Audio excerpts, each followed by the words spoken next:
slaves have armed themselves. Oh, I don't like that word. Yes word, yes word. Sorry, the prisoners with jobs have armed themselves. Okay, that's better, that's better. The brand new patch 3.13 and the brand new DLC Cosmic Storms are coming out imminently. Ahead of that release, we have been given the patch notes ready to roll.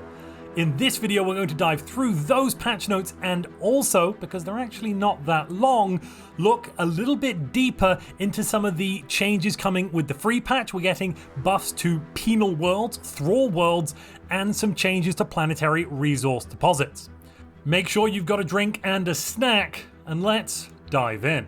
Before we dive into the full patch notes for 3.13 Vela, we are going to dive into some of the new features coming with the free patch in a little bit more detail than the patch notes normally give us. So there are some changes coming to planetary deposits for how rare resources are handled. And honestly, I think this change is actually a very, very good one.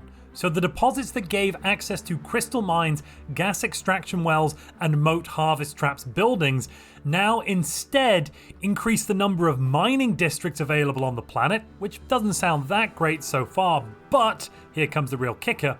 After researching the technology to extract the relevant resource, be that moats, crystals, or gases, you will then get a small amount of resource production added to every miner on the planet. So we're no longer going to have a basically ineffectual building, that is the crystal miner building. Yes, we used to save a few minerals rather than having the synthetic crystal building up, but it really didn't matter, especially in the mid to late game when you've got quite a few minerals coming in, when you've got quite a large economy. You don't care if you're synthetically making the rare resources or you're mining them. Either way, it used to use up a building slot. Now it won't use up a building slot. That's going to be excellent for things like an Ecumenopolis world, where you have one of each of these deposits, where we could then turn the world into a dual science world, filling up all the building slots with research labs, and then making use of all of those extra districts and having lots and lots of miners that are also producing lots and lots of exotic resources. The same, of course, is going to be true for the Gaia World start. I think this is a big boost to Gaia World start, and overall, I think this change is really rather awesome. The devs have also buffed the Betharian power plant, which will now increase the energy produced by technician jobs, making it a much more useful building rather than just giving us 4 technician jobs. This, plus the normal energy building and all of the bonuses you're going to be getting on your technicians, means that if you find a world where you can place a Betharian power plant, it will be the best place to have your energy world. In the same way that resort worlds were updated earlier this year, the developers have taken the time to revisit both penal colonies and Thrall Worlds. And honestly, there's some really interesting updates they've crammed in here. So penal colonies now reduce crime across your empire while giving access to unique prison industrial districts. These will allow you to employ workers to produce alloys and consumer goods. As you can see here from all of these screenshots, let's start on the top left. So penal colonies will reduce crime on other empire colonies by 25%. Of course, that is going to be minus 25% to crime after it goes above 0, so it won't help you go below 0, just reduce your overall net crime, not your gross crime, for those accountants out there. Below that, we can see the prison district. That has enforcer jobs, which are much the same as enforcers on any other world, reducing crime on the prison planet, giving you some stability, and also additionally giving you some defense armies. Finally, though, we have a new job, the prison warden. This is a ruler class job that's going to grant you 3 stability and 3 amenities. In some ways, it's a little bit worse than a politician that gives you some unity, but I guess that extra stability is quite nice. It's kind of a mixture, or kind of the worst of both worlds when we look at both politicians and nobles. It's a weird mixture of the two. Then jumping up all the way to the top right, we can now see that penal colony designation grants plus 10% worker pop resource output and plus 1 planetary warden jobs per 25 population. So that's how you'll get lots of extra wardens on top of, I believe, the capital building. And then below that, prison industrial district, granting 1 penal artisan and 1 penal metallurgist. These are not as good in some ways as regular alloy producing jobs or regular consumer goods producing jobs. It looks here like the consumer goods output is significantly lower, and the same is true of the alloy output when compared to normal artisans or metallurgists. But on the flip side, it does seem that the job upkeep is half that of regular jobs, unless this planet in the screenshots has been massively ascended and we've got lots of reductions somehow, possibly. I'm not sure that's the case here, but maybe. Now you might be asking, why would penal artisans or penal metallurgists be useful? I think overall they're going to be less productive per pop, so from a pop efficiency standpoint, they're far less useful than regular metallurgists or artisans because they produce fewer consumer goods and fewer alloys. But from an economy point of view, from a resource perspective, they are more efficient. They use far fewer minerals to get the job done. On top of that, we don't yet know whether we can put any slaves on this planet. Yes, these are prisoners with jobs, which technically I suppose is one definition of slavery, but if we can get slaves on this planet, that's going to make this very, very spicy. And if we can also boost the base alloy production here, how could we do that, I hear you ask? Well, if we get the alloy building, if that is allowed to be built on a prison world, and we can also get the orbital ring building to buff our base output, that should probably mitigate any issues we've got with base alloy output being possibly lower. I suspect maybe this makes 1.5 or 2 alloys rather than the normal 3 base.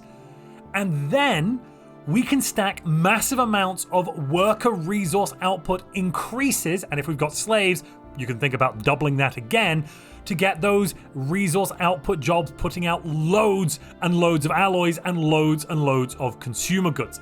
This could overall mean that by the time we get to the mid to late game, penal metallurgists are better, especially if we can go out and raid other empires, steal their pops, and then slap them in one of these penal colonies as slaves. Oh boy, we might be able to make a whole lot of alloys. Last thing I want to note here as well is that this reduces worker political power, so any workers on this planet, and it's going to mostly be workers, let's not forget, they'll be contributing a lot less to the overall political power and thus your unity output of the factions you have in your empire. So this will hurt your overall unity a bit, but I guess the capitalism must flow or something like that. Honestly, I think you could end up with some really wild RP here. Like, you could have a nation where you enslave a small minority and then get them to produce all of the consumer goods, or at least a vast majority of the consumer goods that the nation needs at, very, very low rates. What a fantasy world that would be, eh? Now we've got the Thrall World. So before we had technically not slave worlds, but prisoners with jobs and all that. Now we've got Thrall Worlds. This is the slave world, and there's some really crazy changes coming to this that could massively affect the mid-game balance when it comes to planetary combat. Let's find out what's going on. Well, Thrall Worlds have taken inspiration from the countless examples across science fiction of elite battle thrall armies, and they give access to the Battle Thrall District now. Armies trained on a Thrall world will start with additional experience, and battle thrall jobs will increase the damage your armies do. So let's start on the left side, go down there, and then we'll look down the right side of this screenshot. First up, we have Thrall World. That's now been buffed to grant us plus 100% growth speed. Honestly, that's wild. I already like Thrall Worlds. Now I like them twice as much. Then we have the Slave Domicile District replacing your City District. This is going to grant Overseer jobs and a building slot along with 12 housing. Lots and lots of housing. I'm not sure if there's any bonuses included in that from technology or any traditions, but I'm going to assume not. Let's see. Then we have the Overseer job. This is basically the same as it used to be. Minus 25 crime, plus 25% happiness, meaning all of those slaves won't revolt, and plus 2 planetary defense armies per pop. Below that, we have the new Battle Thrall job. Oh boy, this one is kind of wild. So, it's going to be granting us plus 5% assault army damage per pop. And yes, ladies and gentlemen, that is empire-wide. We'll also get some planetary defense armies and of course some additional naval capacity. I think looking at this screenshot, that's +2 naval capacity per battle thrall. At first glance, overall this seems much worse than a soldier, but let's just take a moment to think about it while we read down the right hand side. So going back to the top here, Thrall World designation is going to grant you +5% worker pop resource output. That will also impact our slaves here, lovely, lovely. +200 army starting experience, so your battle thrall armies or whatever they are going to be very good. And -10% army build time, so you can pump them out just a little bit faster. Then the Battle Thrall District is replacing your industrial districts on this world, and I believe looking at the numbers here, you can have an equal number of Battle Thrall districts up to the size of the planet, so they're not capped by any sort of features. Then they're going to be granting us +1 army, +5% assault army damage empire-wide, and +2 to our naval capacity. Finally, there are toilers as a worker job. That's basically an amenity job we can use on our planet if we have some excess slaves and we need a few more amenities. Honestly, I think just plopping some pops into the overseer job for that boost to happiness is probably going to be better than even bothering with amenities. Maximum, you can get, -50% negative debuff to happiness from amenities, so as long as we have 4 overseers, that completely cancels that out and we'll be at +50% happiness. Job's a good one. Unless, of course, the Overseer doesn't give a planetary bonus of +25% happiness, but instead only for that one Overseer pop working the Overseer job. I really don't know here. We'll have to find out and see. But let's talk about the Battle Thralls and how that might be a little bit crazy. So, let's say you've got a couple of planets and you decide to make them into Thrall Worlds. You've got, let's say, their size 15 or 20. You put 5 or 6 resource deposit districts down on the planet, so you're getting nice outputs for your minerals or energy or food or whatever it is you need. And then you devote the remaining to Battle Thrall districts. Let's say you put down 10 or 15 apiece on each planet. Then whenever you get to combat, whenever your armies are in combat, whenever you are invaded or invading, you then unemploy all of the resource producing jobs and quickly throw them into the Battle Thrall district jobs. That will grant you +200, +300% additional army damage for your assault armies. If we go really crazy with this, we could get, let's say, 5 worlds with this kind of thing on, getting up to +500% assault army damage, meaning our assault armies hit with the force of a mega warform. Holy crap, that really means the planet will break before the guard ever do. Enemies will have to either bombard you down, and if you've got shields and bombardment damage reduction, you can just laugh them all the way to the bank, or crack your planets. Wow, slavery just got cool again. And if you're enjoying this video, please build me an army of battle thralls worthy of Mordor with that like button. We've now made it to the patch notes. Let's dive in, starting of course with the new Cosmic Storms expansion features. This is the paid DLC that you can buy starting on, I believe, Tuesday the 10th of September. 8 dynamic new storm types. Those are Electric Particle, Gravity, Magnetic, Radiant, Stardust Shroud, and Nexus. Some of those would seem to be the same, but they're not, I'm told, so let's move on. Right, then there's a new Origin, Storm Chasers. 3 new civics, Astro Meteorology, Planetscapers, and Storm Devotion. So far, we've seen all of this in previous dev diaries, and I've explored in depth what all of it does mean. A new Ascension Perk, Galactic Weather Control. This is new information, and thankfully Aladrin, the game director, has told us a little bit more about it. Our latest advances in Astro Meteorology grant us the ability to manifest cosmic storms on demand. With the right technology, we can even choose the type of storm that we wish to create. So Galactic Weather Control can theoretically be your second Ascension perk, but requires the advanced storm manipulation technology. When you then take it, you'll have a new action for your science ships. That is the Initiate Galactic Storm action, so you'll be able to summon galactic storms at will, possibly right next to a neighbor's space. Ouch. This will then trigger an event and a situation within which it seems you'll be able to choose the type of storm. You can either supercharge the star, begin preparations for a radiant storm, magnetic storm, or electric storm, or oversaturate the star, or finally just abort the project entirely. With a storm-focused DLC, it does seem fitting that we will have more control over the weather than puny mortals. We're getting a new weather forecast map mode in Cosmic Storms, 2 new precursors, the Ad Acaria Convention of Benevolence and the Anician Traders. New technologies and buildings are coming, new planetary deposits, modifiers and anomalies following storm aftermaths, new galactic community resolutions and edicts, and new events and anomalies. Now, if you're not sure about that DLC Cosmic Storms and you're not sure whether or not you're going to buy it, don't worry, I'm going to be releasing a review video on the day of release, at the same time as release actually, so you can find out whether or not I think Cosmic Storms is worth it. If you're unsure about this DLC for Stellaris, I hope that review helps you. That's the paid features done. Now let's look at the free stuff coming with 3.13. There is going to be, of course, as we looked at before, updates to Thrall Worlds and Prison Worlds. The xenophobe ethics will now swap to providing pop assembly when it is appropriate. This means if you're an individualist machine, xenophobe is actually useful beyond just that minus 10 or 20% to outpost build cost. The location of Empire Scope special projects will move to the new capital if your Empire capital changes.